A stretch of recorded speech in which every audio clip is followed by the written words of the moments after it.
നമസ്കാരം. ഞാൻ ലക്ഷ്മികാന്ത്. ഉള്ള സത്യങ്ങളെ ആരുടെയും മുഖം നോക്കാതെ മുഖത്തു നോക്കി വിളിച്ചു പറയാൻ ഗുരുവായൂർ മണ്ഡലം BJP സ്ഥാനാർത്ഥി B. ഗോപാലകൃഷ്ണൻജിയെ കഴിഞ്ഞേയുള്ളൂ മറ്റേതൊരു നേതാവും. ഞെരളത്ത് ഹരിഗോവിന്ദൻ എന്ന പാർട്ടി വേദികളിൽ കൊട്ടിപ്പാടുന്ന അന്തംഗമ്മിയെ ഭഗവാന്റെ സോപാന സംഗീതം പാടുന്ന ഞെരളത്ത് ഹരിഗോവിന്ദൻ, അദ്ദേഹത്തിന്റെ ഒരു വീഡിയോ കണ്ടു. മറ്റൊന്നുമല്ല, സാക്ഷാൽ ഭൂലോക വൈകുണ്ഠനാഥനായ ഗുരുവായൂരപ്പൻ മത്സരിച്ചാലും ഗുരുവായൂരിൽ ജയിക്കില്ല എന്നാണ് അദ്ദേഹം പറഞ്ഞത്.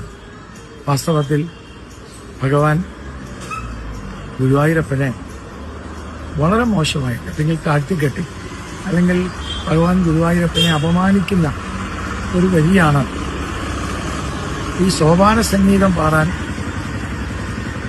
സംഗീതം പാടി ജീവിക്കുന്ന ഈ ഹരിഗോവിന്ദൻ പറഞ്ഞു.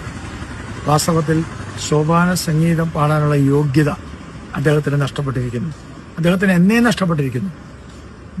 ബിംബ ധ്വംസകരുടെ കൂടെ കൂടിയ ഹരിഗോവിന്ദൻ വാസ്തവത്തിൽ സോപാന സംഗീതം പാടാൻ അർഹനല്ല. അയാളുടെ ഇടയ്ക്കും അയാളുടെ സോപാന സംഗീതവും അവസാനിപ്പിക്കണം. എന്നിട്ട് പറ്റുമെങ്കിൽ ഏതെങ്കിലും പള്ളിയിൽ പോയിട്ട് വാങ്ക് വിളിക്കണം. ഗുരുവായൂരപ്പനെ വെല്ലുവിളിക്കാനൊന്നും ഇയാളായിട്ടില്ല. ഇത് പറയാതിരിക്കാൻ നിർവാഹമില്ല.